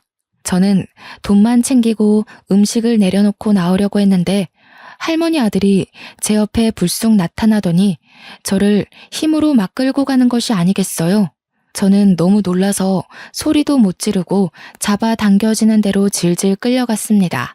가게 문 일부가 셔터에 내려가 있었는데 그 안쪽으로 저를 확 밀어넣는 겁니다. 그때서야 저는 정말 두려움을 느끼게 되었습니다. 이곳에서 무슨 일이 일어나도 셔터 안쪽 어두운 공간이라 보이지도 않겠다 싶었거든요. 순간 할머니가 일부러 화장실을 간다고 자리를 비운 건가 싶기도 했습니다.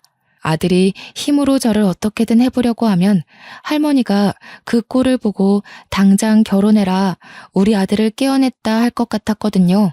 저는 필사적으로 아들을 발로 차며 소리를 질렀습니다. 셔터 안쪽에서 소리를 치니 바깥에는 잘 들리지 않는 것 같더라고요. 저는 목이 쉬어라 계속해서 소리를 쳤습니다. 제발 살려주세요, 도와주세요 하면서 말이죠. 나중에는 눈물까지 나더라고요. 힘이 어찌나 센지 저한테 아무 말도 않고 죽죽 힘만 써대는데 정말 도망다니고 발버둥 치는 것도 한계가 있다는 걸 알았습니다. 옆에 있던 건어물 가게 사장님이 가게 안쪽이 소란스럽자 무슨 일 있나 싶어서 오셨다가 제가 소리치는 걸 듣고 아들의 뒤통수를 때려주셨어요. 깜짝 놀란 할머니 아들이 건어물 가게 사장님을 째려보자 사장님이 근처 상인들 다 들으라고 큰 소리를 쳤습니다. 어디 지네 엄마한테 못된 것만 쳐 배워가지고 이따위 짓을 하냐면서 동네 사람들 다 이 집 피해 다니라고 고래고래 소리를 치셨어요. 그러자 음식을 시켜놓고 나타나지도 않던 나물할머니가 헐레벌떡 뛰쳐나오더니 아니 무슨 그런 소리를 하고 다니냐고 건어물 가게 사장님이랑 싸우더라고요. 저는 그때 확신했습니다. 나물할머니가 이 모든 일을 꾸며놓고 일부러 나타나지 않았다는 것을 말이죠. 저는 서러움에 엉엉 울면서 가게에 돌아왔고 제가 배달을 가서 돌아오지 않으니 걱정하셨던 사장님 부부는 제 꼴을 보고 깜짝 놀라셨습니다. 그러더니 저한테 미안하다고 진심으로 사과를 하시며 배달일에서 빼주시고 저를 주방으로 돌려주셨습니다. 다행히 인원을 더 뽑으려고 했었다면서 주방에서 일을 해주는 게 좋겠다고 했어요. 며칠 뒤에 나물 할머니가 가게까지 찾아와서 일을 어찌 이리 크게 만드냐고 그냥 우리 아들이랑 결혼하면 됐잖아 라며 적반하장으로 굴었습니다. 가게 사장님은 할머니에게 소금을 뿌리면서 노망난 할매 주문 안 받아줄 거라면서 아들을 보호소에 보내던지 하라고 소리치셨죠. 나물 할머니는 끝까지 지체장애가 있는 아들을 받아주지 않은 제 탓을 하셨지만 주변 상인들은 모두 제 편을 들어주셨습니다. 그 뒤로 주방에서 저는 음식을 만들기 시작했습니다. 처음에는 외워야 할 레시피가 너무 많아서 힘들었지만 적응되니 안 보고도 술술 만들어낼 수 있겠더라고요. 식당 일이 끝나면 항상 남은 반찬들을 싸주시는 사장님 부부 덕에 애들 먹일 반찬과 밥을 넉넉히 챙길 수 있었습니다.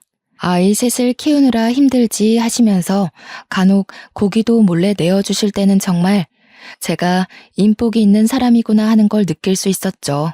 배려도 얼마나 많이 해주시는지 아이들의 소풍날이나 운동회 날에도 제가 아이들 도시락을 쌀 수 있도록 가게 주방을 내어주시는 분들이셨습니다. 제 아이들이 가게에 놀러오면 손에 꼭 1,000원이라도 쥐어주시던 사장님 부부셨어요. 우리 애들 정말 배 한 번 골아본 적 없이 든든하게 채워가면서 공부시켰습니다. 물론 과외나 학원 같은 데는 못 보내봤지만 애들이 알아서 스스로 공부를 잘해주었습니다. 다들 자식 농사 잘 지었다고 어찌 저리 똑똑하냐고 비법이 뭐냐고 물어볼 정도였어요. 우리 남편 닮았으니 똑똑하죠. 하고 대꾸하면 아직도 남편 타령이냐고 핀잔을 주시는 분들도 있었지만 대부분 저를 참 안타까워하면서도 대견하게 봐주셨어요.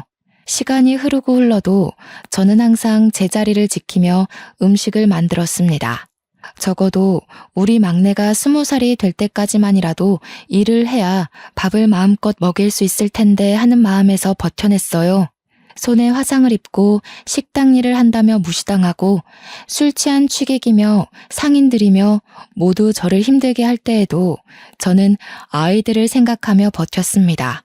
아침에 아이들 셋이서 알아서 양치질을 하고 옷을 꺼내 입고 가방을 챙겨서 학교를 다녀오고 집에 돌아와 시간을 보내며 공부하고 저녁밥은 아침에 나오기 전에 차려둔 차갑게 식은 그 밥을 아무런 불평 없이 먹고 제가 퇴근해서 돌아오면 그제서야 씻고 자는 우리 아이들.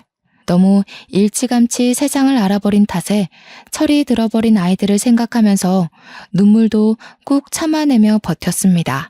저는 그래야만 했어요. 남편을 일찍 보냈다는 이유로 그렇게 버텨야만 했습니다. 저는 그렇게 둘째 아이가 고등학교 3학년이 될 때까지 10년을 식당에서 일을 했습니다. 아이들이 중고등학생이 되니 정말 힘이 들긴 했습니다. 사춘기가 심하게 온 아이들은 엄마가 해준 게 뭐냐는 이야기를 서슴없이 내뱉기도 했고 저에게 돈이나 내놓으라며 날강도 짓을 하기도 했습니다. 한창 사랑이 필요한 시기에 제가 돈을 번다는 이유로 바빴으니 아이들이 저에게 낯을 가려도 할 말이 없는 수준이었죠. 저는 그런 아이들에게 회초리도 들어보고 사탕 발린 말로 달래보기도 했지만 사실 쉽지 않더군요. 점점 커진 아들 둘은 저에게 대면대면하게 굴었고 막내딸은 저에게 살갑게 하고 싶어 했지만 머뭇거리더군요. 그래도 저는 아이들을 키워내기 위해 어쩔 수 없는 선택이었다고 저 스스로를 변호할 수밖에 없었죠. 둘째 아이의 수능이 가까워진 어느 날 저는 식당을 인수받게 되었습니다. 사장님 부부는 식당 일 하면서 돈 많이 벌었다고 저에게 이 자리 이 가격으로 주기 쉽지 않다고 하셨어요. 제가 일하면서도 매출을 확인했을 때 정말 장사가 잘됨을 느끼기도 했고 사장님이 이제 외국 가서 자식들이랑 살 거라고 정리하는 걸 보니 저도 혹했습니다. 그래서 참 우리 아들의 대학 등록금 모아두었던 적금을 깨서 식당을 인수했습니다. 어차피 돈이야 벌면 된다고 생각했던 거죠. 첫째 아들은 바로 군대에 가버렸습니다. 제가 식당 인수받느라 돈을 썼기 때문에 군대에 가서 돈이라도 모아오겠다는 말을 남기고 떠났습니다. 홀로 논산훈련소에 도착했다며 저에게 전화가 왔을 때는 정말 가슴이 미어지는 기분이 들었죠. 아들은 덤덤했습니다. 저에게 돈 많이 벌어두라며 군대에서 착실하게 모아오겠다며 대한민국 남자들은 누구나 가는 거라고 오히려 저를 안심시키더군요. 그러면서 저에게 그동안 말도 안 듣고 엇나가서 죄송하다고 했습니다. 저에게 대면대면했던 아들들이지만 그래도 공부 하나는 착실하게 했던 놈들이라 저는 그런 마음 갖지 말라고 했어요. 우리 아들과 딸 어디에 내놔도 자랑스럽고 든든하다고요. 첫째 아들이 대학 등록금이 부담스러워 군대에 떠나고 둘째 아들도 대학에 합격했습니다. 둘째 아들이 군대에 갈 땐 첫째 아들이 제대를 했고 막내딸도 대학에 들어가게 되었죠. 모두들 서울에 있는 학교에 철썩 붙어버린 덕에 자취 비용이 따로 들지 않았고 장학금도 근근히 챙겨와 부담되지 않았습니다. 무엇보다도 제가 인수한 식당은 여전히 잘 되고 있었고 저는 돈 걱정 없이 성인이 된 아이들을 지원할 수 있게 되었죠. 저는 장사를 하며 현금을 쓸어 모으기 시작했습니다. 왜냐하면 시장 특성상 현금으로 거래를 했기 때문입니다. 다들 주머니에서 현금을 꺼내 밥값을 결제해 주신 덕분에 제 통장 잔고도 점차 늘어났죠. 첫째 아들은 대학을 졸업하고 공무원 시험을 봐서 합격을 했고 둘째 아이도 대학 졸업을 마친 상태였습니다. 막내 또한 졸업을 앞두고 취업 준비를 하고 있었죠. 우리 가족에게는 어느 정도 여유가 생겼고 다시 화목해질 일만 남았다고 생각했습니다. 그런데 첫째 아들이 어느 날부턴가 저와 말을 섞지 않기 시작했습니다. 저는 다시 사춘기 시절의 기억이 떠올라 조금 아들이 무서워지기 시작했죠. 저에게 엄마가 해준 게 뭐가 있냐며 대들던 그 모습이 자꾸 떠올랐어요. 제가 눈치를 보기 시작하고 얼마 지나지 않아서 첫째 아들이 술에 취해 집으로 오는 날이 많아졌습니다. 공무원 일을 하면서 뭔가 힘든 게 있나 싶으면서도 아들은 저에게 속내를 털어놓지 않으니 자꾸만 신경이 쓰이곤 했습니다. 그렇게 날이 선 시간을 보내던 어느 날 국세청 세무조사가 나오더니 저에게 어마어마한 벌금과 세금을 물리더라고요. 이유인즉슨 시장 특성상 현금 거래가 잦은데 제가 현금 영수증을 끊어준 적 없이 돈을 모두 가로챘다는 이유였습니다. 제가 세금을 내지 않았기 때문에 탈세를 했다는 이유였어요. 저는 단지 무식해서 몰랐던 것뿐인데 그걸 해야 된다는 걸 놓친 것뿐인데 저에게 벌금과 세금을 물리니 억울했습니다. 앞으로는 꼬박꼬박 할게요 라고 몇 번이고 용서를 구했지만 나란 일 하는 사람들이 호락호락하지 않더군요. 이전 사장님도 저와 똑같이 장사를 했는데 왜 저한테만 이러는지 이해를 할 수 없었지만 제가 잘못한 거라고 하니 참았습니다. 그런데 일이 거기서 끝이 아니었어요. 탈세는 제가 했는데 우리 첫째 아들에게도 꼬리표가 따라붙기 시작한 것이었습니다. 제가 탈세 혐의를 받자 세금 업무를 보던 아들은 근무하던 곳에서 엄청난 압박을 받았다고 하더군요. 그러더니 결국 버티지 못하고 그 귀한 공무원 자리를 내려놓고 허구한 날 집에서 술만 처먹다가 저를 원망하며 시간을 보냈습니다. 저 때문에 근무지에서 버틸 수가 없었다면서 왜 탈세를 했냐고 울면서 저에게 이야기를 하는데 저는 할 수 있는 말이 없었습니다. 제가 할 수 있는 일이란 아들에게 매일 아침 술값을 쥐어주고 출근하는 것뿐이었어요. 아들은 저에게 탈세한 더러운 돈이라고 하면서도 그 술값을 챙겨 술을 마셨습니다. 첫째 아들이 망가져가는 사이 둘째 아들은 중소기업에 취직해서 착실한 하루를 보냈고 막내딸은 백화점에 취직했습니다. 각자 자리에서 열심히 일을 하는 동안에도 첫째는 자긴 결혼도 못할 거라면서 술에 취해 살다가 간암에 걸리고 말았습니다. 술을 그렇게 마셔댔으니 당연히 몸이 성치 않을 것이라 생각을 하면서도 아들을 살피지 못한 제가 죄인이었죠. 일이 바쁘다는 이유로 술만 먹는 아들에게 잔소리 한번 못한 저는 가남이라는 아들의 말에 오열을 할 수밖에 없었습니다. 그때도 아들은 제 탓을 하더라고요. 엄마가 술값을 쥐어주지만 않았어도 이렇게 술을 먹지 않았을 거라고요. 나이 30살의 가남이라 하니 저는 정말 하늘이 무너지는 기분이었습니다. 우리 아들 나이에 저는 과부가 되었는데 우리 아들은 나이 30살에 가남에 걸리는구나. 이게 무슨 개떡 같은 운명인가 하면서요. 저는 현실을 잊고 싶어 더욱 식당 일에 매달렸습니다. 그럴수록 우리 아들은 말라갔고 죽어갔습니다. 결국 투병 생활을 하느라 저는 모아두었던 모든 돈을 꺼내어 최고의 의료진에게 치료를 받을 수 있도록 노력했습니다. 하지만 아들은 이미 자기 인생을 비관하기 시작했고 살 이유가 없다면서 하나둘 손에서 모든 걸 놓았습니다. 살아내려는 의지가 없으니 당연히 병마와의 싸움에서 지고 말았습니다. 투병 2년 만에 우리 아들은 아버지가 있는 하늘나라로 떠나버렸죠. 저는 큰아들을 그렇게 보내고 하염없이 울었습니다. 하늘은 뭐가 그리 급해서 우리 아들 한창 나이에 데려가느냐고.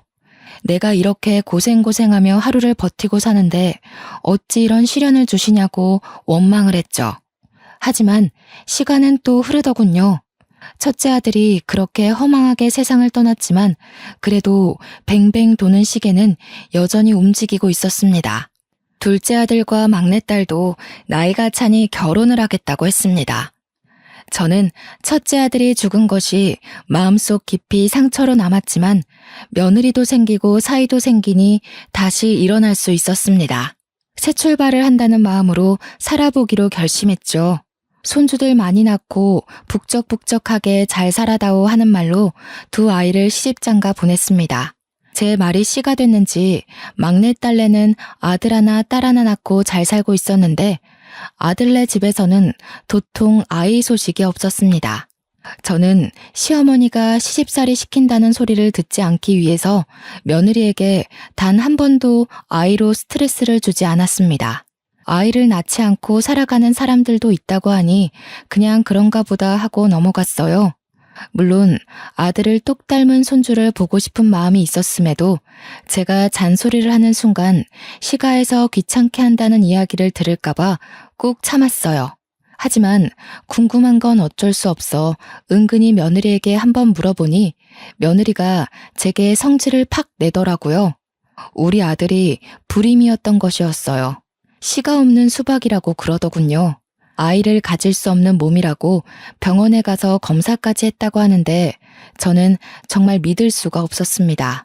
우리 아들이 불임이라는 소리는 정말 첫째 아들이 가남이라고 선고를 받았을 때랑 비슷한 충격을 저에게 주었습니다. 어찌하여 시간이 흐를수록 저에게 이런 시련만 닥쳐오는지 믿을 수가 없었습니다. 며느리는 저에게 아들이 불임이라 요즘 관계가 소원하다고 하더군요. 제가 하는 모든 게 다 간섭 같고 귀찮다고 했어요. 저는 그런 며느리에게 아무 말도 해줄 수가 없었습니다. 우리 아들이 불임인데 제가 뭐라 위로를 덧붙이겠나요? 며느리에게 바깥에서 아이를 낳아오라고 할 수도 없는 처지 아니겠습니까? 저는 모든 걸 감내하며 버텨야 된다고 생각했습니다. 시간이 지날수록 통장 잔고는 불어나지만 외로워지는 건 어쩔 수가 없었습니다. 그런데 이 불임인 아들놈이 아주 미친 짓을 하고 다녔더라고요. 며느리랑 관계가 소원해지니 다른 곳으로 눈을 돌렸던 것이죠. 바람을 피고 다니다가 며느리에게 딱 걸리고 말았던 것입니다. 지 말로는 씨 없는 수박이라 바람을 펴도 들킬 일 없을 거라고 생각했다며 변명을 하는데 정말 이게 제가 알던 아들이 맞나 싶었습니다. 어떻게 그런 이유로 바람을 필 수가 있습니까? 며느리는 아이도 못 가지는 걸 받아들이면서 살고 있었는데 며느리가 몇 개월을 단단히 벼르고 있었는지 증거 자료까지 아주 빼도 박도 못하게 준비를 했더군요. 결국 아들은 집에서 쫓겨나고 저희 집으로 오게 되었습니다. 바보 천치 같은 놈을 저는 어쩔 수 없이 받아줄 수밖에 없었죠. 아들이 저희 집으로 오고 며칠 지나지 않아 소장이 날라왔습니다. 이혼 소송에 위자료까지 싹 물어주고 재산 분할까지 해주고 나니 아들은 빈털터리가 되었습니다. 그 와중에 며느리는 아들과 바람핀 여자에게 상간녀 소송까지 걸었더군요. 어느 날 모르는 여자가 집에 찾아와 저에게 상간녀 소송에 걸렸다고 해서 알았습니다. 저도 당신 아들이 유부남인지 모르고 속아서 만났던 거예요. 제가 왜 상간녀 소송에 걸려야 하는지, 이 돈을 물어내야 하는지도 모르겠거든요. 저도 사기당한 거니까 당신 아들이 돈 물어내게 하라고요. 그러면서 저에게 소송에서 졌다고 돈을 물어내라는 판결문을 확 던지는데 눈이 돌아버릴 것 같았습니다. 어디 유부남이 총각 행세를 하고 여자를 꼬시고 다닌단 말입니까? 저는 아들이 정말 미친놈처럼 보였습니다. 아들은 결국 상간녀에게 돈까지 쥐어주고 말았죠. 덕분에 빈털터리가 되었습니다. 저는 이 꼴이 어딘가 익숙했습니다. 우리 첫째 아들 생각이 나더라고요. 그래서 둘째에게 이야기했습니다. 절대 술은 먹지 말라고. 너네 형 생각해서 술은 먹지 말라고 했습니다. 하지만 그게 쉬운 일은 아니었습니다. 아들과 며느리는 같은 회사에서 만나 연애를 하고 결혼을 했던 터라 아직도 같은 회사에 다니고 있었거든요. 미리 준비했던 며느리는 남편이 불륜을 저질렀다는 사실을 회사에 이야기했고 결국 아들은 회사에서도 쫓겨나고 말았습니다. 모든 걸 다 잃어버린 아들은 망연자실할 수밖에 없었죠. 퇴사 명령을 받고 퇴직금 몇 푼 챙겨 나온 아들은 집 밖으로 나오길 거부했습니다. 저는 아들에게 식당 일이라도 도우며 살라고 했지만 아들은 들은 척도 하지 않았습니다. 저에게도 그리 힘들었던 시절이 있었기에 아들 스스로 알을 깨고 나오기를 기다려주기로 마음을 먹었죠. 딸은 그때까지도 백화점에서 여전히 일을 하고 있었는데 애를 둘이나 낳고 워킹맘으로 사는 게 쉬운 일이 아니라며 고민을 하고 있었습니다. 큰아들이 죽은 지 1년도 지나지 않아 둘째까지 사고를 친 마당에 막내딸이 저에게 돈을 빌려달라고 하더군요. 저는 이미 탈세 때문에 세금을 나눠서 내고 있었던 중이라 큰 돈을 내어줄 만한 상황이 되지 않았습니다. 그래서 딸에게 솔직하게 이야기해라. 얼마가 필요하고 어떤 일 때문에 그러냐고 물어봤습니다. 딸은 우물쭈물하면서 저에게 실토했죠. 사실은 남편 몰래 빚이 좀 있어서 그래요. 돈 좀 빌려주세요. 아니, 사위 몰래 빚을 질 일이 뭐가 있어. 사위가 돈을 안 벌어다 주는 것도 아니고 애들 키우면서 빠듯한 것도 아니지 않니? 엄마, 그냥 돈 좀 빌려주면 안 돼요? 엄마 현금 쓸어 담는다고 소문났던데 그거 세금도 나눠서 내는 거잖아. 나 진짜 급하단 말이야. 뭐 때문인지 정확하게 모르는데 내가 다짜고짜 빌려줄 순 없다. 백화점에서 일하면서 명품을 얼마나 많이 보는지 알아요? 다들 하나씩 백 하나 들고 있는데 나만 없더라. 그게 너무 초라해서 몇 개 샀어. 근데 돈이 없어서 대출 받아서 샀어. 됐어? 딸이 하는 말은 정말 충격적이었죠. 사치에 눈이 멀어서 대출을 받아서 명품백을 샀다는 것이었어요. 그것도 몇 개씩이나요. 저는 그게 변명인 걸 알았지만 잔소리할 경황이 없었습니다. 남들과 비교해대며 그들은 하나씩 있는데 나만 없어서 샀다는 말 자체가 너무 어이가 없고 믿기 힘들었습니다. 그들은 그들의 형편대로 맞춰서 사는 것이고 너는 너대로 살아야지 라고 말하고 싶었지만 딸아이는 이미 잔뜩 흥분해 있는 상태였어요. 그러면서 저에게 딱 5천만 원만 빌려달라고 하는 겁니다. 내가 5천만 원이 어디 있니? 네가 산 명품들 팔아서 갚으면 되겠구나. 그러니까 저한테 가방을 어찌 파냐며 팔아도 그값 안 나온다고 팔아봐야 반값이라고 저한테 울면서 읍소를 하는 겁니다. 5천만 원만 빌려주면 아무 일 없었다는 듯 살 수 있다고 하면서 제발 한 번만 도와달라고요. 그러자 옆에 있던 아들이 셀쭉 입을 내밀면서 막내한테 5천만 원 주면 자기한테도 줘야 하는 거 아니냐고 말을 덧붙이더군요. 저는 화들짝 놀라 아들을 쳐다보았습니다. 그러자 저한테 막내만 5천만 원 주면 자기는 소송을 걸겠다고 큰 소리를 치는 게 아니겠어요. 그러더니 둘이 싸우기 시작하더군요. 제가 늙으면 누가 모실 것 같냐고 하면서 서로 돈 내놔라 하면서 싸우는데 그때 제 나이가 60을 넘겼을 때입니다. 둘째 아들이야 제가 데리고 산다 치지만 막내딸은 자식도 둘씩이나 있고 아직 유치원 다니는 애들이니까 마음에 걸려서 둘째 아들 몰래 딸에게만 돈을 빌려주었습니다. 그런데 아들이 제 통장을 우연히 확인했고 이체 내역을 보더니 유산 상속한 거냐고 노발대발 저에게 화를 내면서 난리를 치더군요. 자기한테도 5천만 원을 줘야 공평하다는 이야기였습니다. 저는 이미 딸을 도와준 것도 모든 걸 다 털어져 준 것이었는데 그러더니 아들이 저에게 그 식당 이제 장사 안 되지 않냐고 벌써 몇십 년이나 된 곳인데 리모델링 하나 안 해서 낡아 빠지지 않았냐고 하더군요. 요즘 전통시장이 얼마나 발전하고 있는데 아직도 그런 한밭집을 운영하고 있냐 하는데 아들 말이 틀린 게 하나 없더라고요. 시장도 현대화됐고 젊은 애들도 많이 오는데 저는 사장님에게 물려받은 그 모습과 다를 게 전혀 없는 모습으로 장사를 하고 있었습니다. 아들은 제가 흔들리자 저에게 가게를 팔아버리라고 종용했습니다. 그러더니 판돈으로 자기 사업을 할 수 있게 도와달라고 하더군요. 저는 고민하던 와중에 그 자리를 탐내는 사람을 알게 되었고 권리금까지 두둑하게 챙겨서 가게를 정리했습니다. 가게를 정리하는 시원섭섭한 마음이 드는데 속도 모르는 아들놈은 좋다고 잘 팔았다고 돈 잘 챙겼냐고 하더군요. 아들이 저에게 사업 자금을 빌려달라 계속 이야기를 해댔고 저는 귀가 아파 결국 5천만 원을 빌려주기로 했습니다. 근데 저한테 무슨 서류에 사인을 해달라고 하더군요. 그래서 이게 무슨 서류냐 하니 제가 아들에게 돈을 빌려주었다는 각서 같은 거라고 했습니다. 차용증 같은 거라고 걱정 말고 사인을 좀 해달라고 하길래 딸과 다르게 아들은 정말 갚을 생각인가 싶어서 사인을 해주었습니다. 그렇게 아들은 사업을 시작했고 엄청나게 바쁘게 지냈습니다. 그렇게 또 시간이 흐르고 평온한 노후를 보내던 어느 날 집에 갑자기 사람들이 쳐들어오더니 내 남편과 함께 마련한 집에 빨간 딱지를 붙이더라고요. 알고 보니 아들이 저에게 사인하라 했던 그 서류가 차용증이 아닌 보증 서류였던 거였죠. 미친놈이 사업보증으로 절 세우고 돈 다 해먹고 잠수를 타버린 겁니다. 제 연락도 받지 않고 말이죠.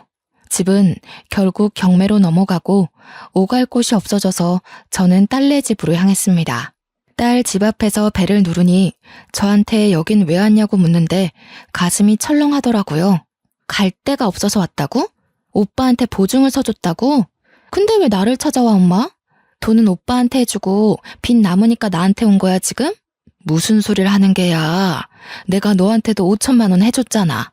장모님, 아내한테 5천을 해주셨다고요? 그런 말 없었는데? 야, 그 돈 다 어디 갔어? 나는 왜 몰라? 아니 엄마, 그걸 여기서 말하면 어떡해. 그러면서 둘이 싸워대는데 정말 답도 없었습니다. 둘이 실컷 싸우더니 사위가 저한테 모실 수 없으니까 나가세요 하고 저를 쫓아내더군요. 딸도 문을 쾅 닫아버리는데 이게 무슨 일인가 싶고 결국 저는 오갈 데가 없어서 동네 경로원 같은 데서 잠이 들었습니다. 다음날 아침에 일찍부터 온 주민센터 직원이 저에게 여기서 뭐 하시냐고 하길래 부끄러워 도망치려 했습니다. 그러자 저에게 갈 데가 없으시냐면서 노인 쉼터라는 곳을 소개시켜 주었습니다. 저처럼 자식들에게 버림받고 오갈 데가 없는 할머니들이 지내는 곳이었어요. 그곳에서 저는 6개월을 지냈습니다. 하지만 자식들에게는 연락 한 통 오지 않았습니다. 모든 걸 포기하고 살던 그때 TV 뉴스에 평택에 신도시가 들어온다고 뜨는 게 아니겠습니까? 땅값이 어마어마하게 올랐다고 앵커가 떠들어대는데 제 귀에 들려오는 건 10배 이상의 차익뿐이더군요. 저는 바로 평택으로 가서 부동산을 죄다 뒤졌습니다. 제 땅이 딱 신도시 아파트가 들어오는 알박기 자리라고 시세보다도 더 많이 받을 수 있다고 하더군요. 저는 바로 큰 건설업체 대표와 미팅을 하게 되었고 엄청 비싸게 그 땅을 팔아치울 수 있었습니다. 돈이 생긴 저는 바로 제 이름으로 되어 있는 빚을 갚고 남편과 함께 살았던 그 집을 찾아올 수 있었습니다. 그래도 수중에 10억 이상이 남더라고요. 제가 빚을 갚은 걸 어찌 알았는지 그제서야 아들이 저에게 연락이 오더니 돈 좀 달라고 하길래 저는 누구시냐고 했습니다. 저는 아들 없다고 하니 저에게 거품을 물고 달려드는데 바로 경찰에 신고를 해버렸어요. 노인을 괴롭힌다고 신고를 하고 났는데 주민센터 직원이 제가 몇 개월을 쉼터에서 버틴 것까지 증언을 해주어서 경찰은 제 편을 들어주었습니다. 보호자로 딸을 불러주었는데 딸이 무슨 일이냐고 귀찮다고 소리치는 와중에 아들이 딸한테 우리 엄마 돈 생겼다고 말했는지 갑자기 돌변을 하더군요. 엄마 돈 생겼어? 와, 엄마. 이제 내가 엄마 모시고 살게. 그동안 내가 좀 철이 없었지? 엄마는 다 이해해줄 수 있잖아. 저는 소름 돋아서 그간 있었던 모든 일을 경찰에게 이야기하고 접근 금지 요청을 했습니다. 덕분에 한 달 동안 접근 금지 처리를 받게 되고 주민센터 직원의 도움을 받아 그 한 달 동안 모든 걸 정리했습니다. 저는 요양원에서 죽을 때까지 지낼 돈을 빼고 전부 노인 쉼터에 기부를 했습니다. 저처럼 소외받는 노인들을 위해 써주십사 부탁을 드렸죠. 그게 주간지 기사에 실리자마자 아들, 딸 둘 다 눈이 돌아서 저한테 연락이 오더라고요. 저는 바로 휴대폰 번호도 바꾸어버리고 제 주소를 열람할 수 없도록 금지 신청까지 모조리 다 해치웠습니다. 그래서 저는 지금 연고도 없는 동네로 내려와 요양원에서 지내면서 요양보호사들이랑 수다도 떨고 만들기도 하고 퍼즐도 하며 그렇게 시간을 보내고 있습니다. 자식 새끼들 열심히 키워봐야 소용없더라고요. 물보다 피가 진하다고 하지만 저는 지금 제 옆을 지켜주는 요양보호사들과 간호사, 그리고 간간히 찾아오는 주민센터 직원이 훨씬 가족 같고 편합니다. 끊어내야 할 땐 빠르게 끊어내는 게 정답인 것 같습니다. 날이 추워지는 마당에 모쪼록 감기 조심하시고 평온한 나날 보내시길 바랍니다. 감사합니다.